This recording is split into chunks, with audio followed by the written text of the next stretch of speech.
നമസ്കാരം. റാഫ്റ്റർ ക്രിക്കറ്റിലേക്ക് ഏവർക്കും സ്വാഗതം. സൗത്ത് ആഫ്രിക്കയ്ക്കെതിരെയുള്ള ടെസ്റ്റ് പരമ്പരയിലെ ഇന്ത്യൻ ടീമിൻ്റെ ആദ്യ തോൽവി, അതായത് പരമ്പരയിലെ മോശം തുടക്കം, വലിയ രൂപത്തിൽ വിമർശനങ്ങൾക്ക് വഴിവെച്ചിട്ടുണ്ട്. പ്രധാനമായും കോച്ച് ഗൗതം ഗംഭീറിനെതിരെയും ചീഫ് സെലക്ടറായിട്ടുള്ള അജിത് അഗാർക്കറിനെതിരെയും ആരാധകർ വലിയ രൂപത്തിൽ രോഷം കൊള്ളുന്നത് സോഷ്യൽ മീഡിയയിലൊക്കെ കാണാൻ കഴിയുന്നു. അതുപോലെ തന്നെ ക്രിക്കറ്റ് നിരീക്ഷകർ പലരും വിമർശനങ്ങളുമായി രംഗത്തെത്തിയിട്ടുണ്ട്. സ്ട്രാറ്റജി ശരിയല്ല എന്ന രൂപത്തിലുള്ള വിമർശനങ്ങളും വളരെ വ്യാപകമാണ്. ഏതായാലും നമുക്കറിയാമല്ലോ, ഹോം ടെസ്റ്റിൽ ഇന്ത്യ വലിയ രൂപത്തിൽ ആധിപത്യം പുലർത്തിയിരുന്ന കാലമുണ്ട്. അത് ഗംഭീറിൻ്റെ കീഴിൽ അതുപോലെ നടത്താൻ പറ്റുന്നില്ല എന്നുള്ളതൊരു യാഥാർത്ഥ്യമാണ്. ഇപ്പോൾ സമീപകാലത്ത് ഇന്ത്യ കളിച്ച ഹോം ടെസ്റ്റുകൾ നോക്കുക. കഴിഞ്ഞ WTC സൈക്കിളിൽ വമ്പൻ പരാജയങ്ങൾ നമ്മൾ ഏറ്റുവാങ്ങി. ന്യൂസിലാൻഡ് ഇവിടെ വന്ന് 3 ടെസ്റ്റുകൾ വിജയിച്ചു പോയി. അൺബിലീവബിളാണ്. പിന്നെ അതിനുശേഷം വെസ്റ്റ് ഇൻഡീസിനെതിരെ നമ്മളിപ്പോൾ കഴിഞ്ഞ പരമ്പര ജയിച്ചു. വെസ്റ്റ് ഇൻഡീസിൻ്റെ ഇപ്പോഴത്തെ അവസ്ഥ നമുക്കറിയാമല്ലോ.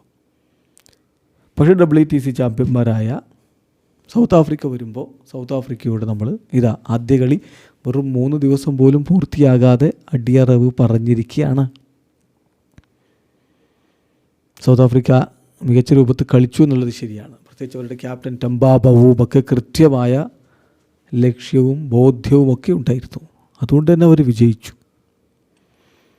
നമ്മുടെ ടീമിന് എന്തു പറ്റി എന്നുള്ളത് വിശകലനം ചെയ്യേണ്ടതാണ്. നമ്മൾ ഇന്നലെ അതിനെക്കുറിച്ച് വിശദമായിട്ടൊരു റിവ്യൂ ചെയ്തിട്ടുണ്ട്. ഗൗതം ഗംഭീർ ഇന്നലെ തോൽക്കുമ്പോഴും പറയുന്നത് ഇതാണ്, ഈ പിച്ചാണ് വേണ്ടത്, എക്സാക്ട്ലി വേണ്ടത്. ടീം മോശമായിട്ട് ബാറ്റ് ചെയ്താൽ, കളിച്ചാൽ ഇത് സംഭവിക്കും. പിച്ചിൻ്റെ പ്രശ്നമല്ല എന്ന് അദ്ദേഹം പറയുന്നുണ്ട്. ഇന്ത്യയിൽ വന്നിട്ട് ഇന്ത്യക്കെതിരെ വിദേശ സ്പിന്നർമാർ ആധിപത്യം പുലർത്തുമ്പോൾ പലരും ഇപ്പോൾ ചോദ്യം ഉന്നയിക്കുന്നുണ്ട്, ക്വാളിറ്റി സ്പിന്നിനെ കളിക്കാൻ കെൽപ്പുള്ള ബാറ്റർമാർ നമുക്കിപ്പോൾ കുറഞ്ഞുവോ എന്നുള്ളത്. കണക്കുകളൊക്കെ അങ്ങനെയൊക്കെയാണ് കാണിക്കുന്നത്. നോക്കാം നമുക്ക് ഗൗതം ഗംഭീറിൻ്റെ കീഴിലുള്ള ഇന്ത്യയുടെ ടെസ്റ്റ് മത്സരങ്ങളും റീസെൻ്റ്ലി ഉണ്ടായിരുന്ന മറ്റു കോച്ചുമാരുടെ വിന്നിംഗ് പെർസെൻറ്റേജുമൊക്കെ. ഗംഭീറിൻ്റെ കീഴിൽ ഇപ്പോൾ 18 ടെസ്റ്റുകളാണ് ഇന്ത്യയിലും പുറത്തുമൊക്കെ ആയിട്ട് കളിച്ചത്. 7 ജയിച്ചു, 9 തോറ്റു. എന്ന് പറഞ്ഞാൽ വിൻ റേഷ്യോ എന്ന് പറഞ്ഞാൽ 0.77 മാത്രമാണ്. അതേസമയം രവിശാസ്ത്രിയുടെ കീഴിൽ 43 ടെസ്റ്റ് മത്സരങ്ങൾ കളിച്ചിട്ട് 25 വിജയം, 13 തോൽവി, 1.92 വിൻ റേഷ്യോ. രാഹുൽ ദ്രാവിഡിൻ്റെ കീഴിൽ 24 ടെസ്റ്റ് മത്സരങ്ങൾ കളിച്ചിട്ട് 14 വിജയങ്ങളും 7 തോൽവികളും. വിൻ റേഷ്യോ എന്ന് പറഞ്ഞാൽ 2. അപ്പോൾ വിൻ ലോസ് റേഷ്യോ, അതാണ് നമ്മൾ പറയുന്നത്, വിൻ ലോസ് റേഷ്യോ, കളിയുടെ ജയവും പരാജയവും തമ്മിലുള്ള റേഷ്യോ. ഇതിൽ നോക്കിയാൽ നമുക്ക് കാണാൻ പറ്റുക, രവിശാസ്ത്രിയൊക്കെ തോൽവിയേക്കാൾ കൂടുതൽ വിജയങ്ങൾ, രാഹുൽ ദ്രാവിഡ് തോറ്റതിൻ്റെ ഇരട്ടി ജയിച്ചിട്ടുണ്ട്, ഗംഭീർ ജയിച്ചതിനേക്കാൾ തോറ്റിട്ടുമുണ്ട്. പിന്നെ വലിയ രൂപത്തിൽ സ്വന്തം മൈതാനത്ത് ഇന്ത്യ ആധിപത്യം പുലർത്തിയിരുന്നു. ഇപ്പോൾ ഏറ്റവും ഒടുവിൽ നമ്മുടെ ഡെക്കേഡ് 2011 മുതൽ 2023 വരെ എടുത്താൽ 41 ടെസ്റ്റുകൾ നമ്മൾ നാട്ടിൽ ജയിച്ചപ്പോൾ തോറ്റത് 5 ടെസ്റ്റുകളാണ്. 9 സമനിലയുമായി. അതേസമയം 2024 ഓൺവേർഡ്സ് എടുത്ത് നോക്കിയാലോ, 8 ജയിച്ചു, 5 തോറ്റു എന്നുള്ളതാണ് അവസ്ഥ. അവസാനമായി കളിച്ച 6 ഹോം മത്സരങ്ങളിൽ 4 തോൽക്കുന്ന അവസ്ഥയാണ്. അപ്പോൾ ഇത് WTC പോയിൻ്റ് പട്ടികയിൽ ഇപ്പോൾ ഈ സൈക്കിളിലും പ്രതിഫലിക്കുന്നുണ്ട്. ഇന്ത്യ 8 കളികൾ, 4 വിജയങ്ങൾ, 3 തോൽവികൾ, 1 സമനില, 52 പോയിൻറ്റ്.